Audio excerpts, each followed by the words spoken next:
Hello, the amazing D365 community. I hope that everyone's doing well and staying fit and active, as just like what they say, health is wealth, and so as gaining knowledge is wealth. And having said that, it seems like we have already discussed a lot in our Neophyte series, but we are just really starting. So please bear with me, and there are still many more setups, configurations, and processes which we are to discuss in this series in our Miss Dynamic Millennial blog. And without any further ado, next on our list would be the configuration of our ledger. Okay, so first of all, why do we need to set up, to configure our ledger form? And second is that ledger form we have in D365 in an environment. Is that shared across legal entities, or it is specifically working only for a particular legal entity? To answer our first question, why do we need to set up or to configure our ledger form? It is because it holds the information about our currencies, fiscal calendars, chart of accounts, and account structures that would be primarily be used in the environment, in the transactions. That's the reason why we need to configure our ledger form. The second question, is it shared across legal entities? And no, it is not shared across legal entities. Each legal entity we should configure our ledger for. But the setups that we have or that it is holding, those can be shared across legal entities, or if you don't want to be shared it across legal entities, for example, our chart of accounts, we can configure one chart of accounts for all the legal entities. It holds all the main accounts across all legal entities, but we can use the legal entity override so that only a specific legal entity can use that main account. Okay, so just to be clear, our ledger form is not shared across legal entities, but the entries, or not the entries, but the setup that it holds, it can be shared across legal entity. So how do we set up our ledger form? We go to our navigation pane, modules, ledger, ledger setup, and ledger. If it is our first time configuring an environment, after we have configured our chart of accounts, fiscal calendar, our account structure, our currencies, after we have configured those and we go to the ledger form and it is a new environment being set up, this would be totally blank. And if it is totally blank, then we do enter our description. We enter our chart of accounts. On the previous versions or update versions, the chart of accounts cannot be changed. So you can only use one chart of accounts in the ledger form. That's the previous version. But we now have this change chart of accounts. I'm not just pretty sure when did this update started first, but now we are able or we have the ability to change our chart of accounts in case we really need to change our chart of accounts configured in the ledger form. But there are important points that we need to consider when we are changing our chart of accounts or the initially uh, configured chart of accounts in our ledger form.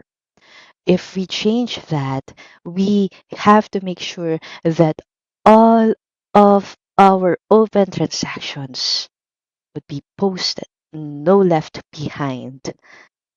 I think one that is one thing that we need to consider when we are changing our chart of accounts. But if that is too much to be done for us, I think what we just need to make sure is suspend probably the main accounts that we have on the chart of accounts that we think we no longer need in the process, or of course to make use of the legal entity override if it is only specific, or that main account in our chart of account is only specific for a particular legal entity. The second that we need to enter in our ledger form is our fiscal calendar. So this is the calendar that we maintained on our calendars, our fiscal calendar. This is the period that determines the business period of the organization in the D365 environment. And the third um, setup that we need to in our ledger as a basic setup in our ledger form is our account structures.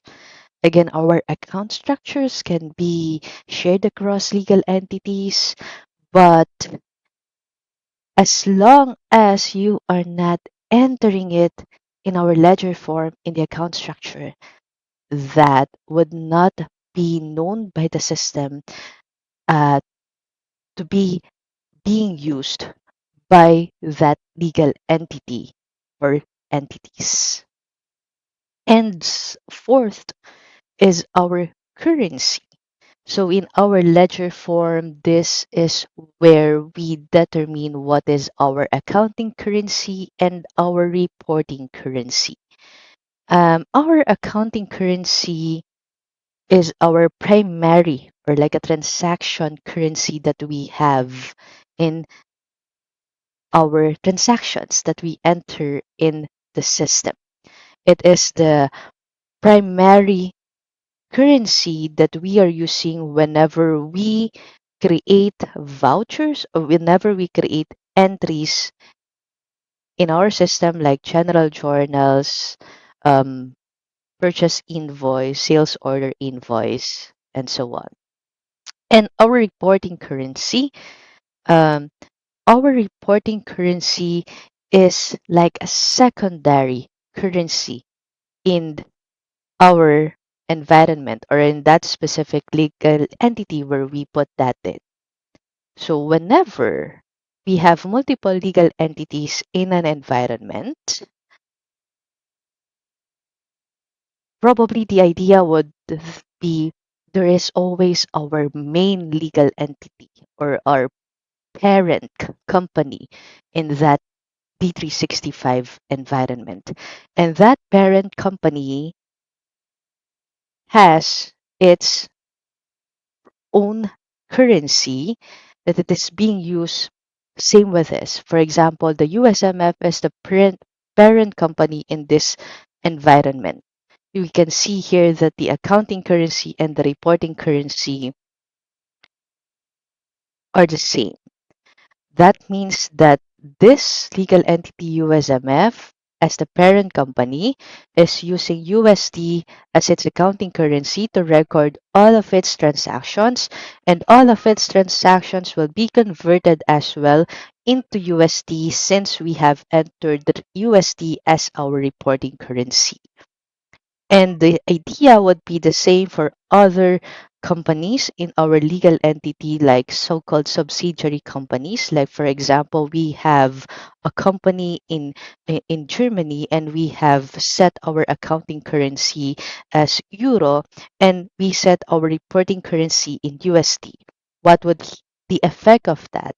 Our accounting currency being set in euro means that all the transactions that we have will be primarily recorded using euro as the accounting currency, and all of those transactions would be converted to USD as our reporting currency. And that also is the reason why we are defaulting an exchange rate type here so that every time we'll be recording posting transactions in the system, we have the default currency exchange rate that would be used by that transaction being posted. And same goes with our budget exchange rate type if we have a different exchange rate conversion with our budgets or budget register entries that we are using in the system. And of course, we have our accounts for currency revaluation. This section, we can leave that blank. We can leave that empty. That's totally fine because we have also a separate setup for currency revaluation, which is a very, I think, a very hot topic for the recent change that we have for, I'm not sure if that's point 31, 30, 30, 31, 32, but that's definitely a hot topic. I am seeing that a lot around in the community. But then again, as mentioned, we can leave this blank. But if we not leave this blank or we set up a realized gain loss and a realized gain and unrealized loss, this would be the first setup that would be used by the system whenever there would be currency revaluation process that is to happen in D365 for that particular environment. Okay, so it would just be this ledger form really is an important setup that we need to take in mind when we are configuring a new environment. Because this again holds all those three C's that we have discussed, our currencies, calendars, and chart of accounts. Okay, and this again is not a shared setup across legal entities and D365, but this holds all of the information of our 3Cs, and this would help our environment to work as how we expect it to work, especially when it comes to recording our transactions. Yep, that's how important configuring our ledger form correctly is. And before I forgot to mention on our currency section, for example, this one, we have the same accounting currency and the same reporting currency. Is it just fine that we just leave the reporting currency blank? But after all, they are just the same. As a recommended practice, even though they are the same, the accounting currency and the reporting currency, we always put those currencies there. Okay? Okay. And I think for today's discussion in our Neophyte series, that would be all that we need to tackle. And more exciting discussions for the next Neophyte series vlogs that we have, since we already configured our thesis and our ledger form. And that means more setup to come, and we can already do transaction for the next Neophyte series vlog that we will have. Again, that would be all my amazing D365 community. And thank you for all your support, and may God bless us all. Bye bye.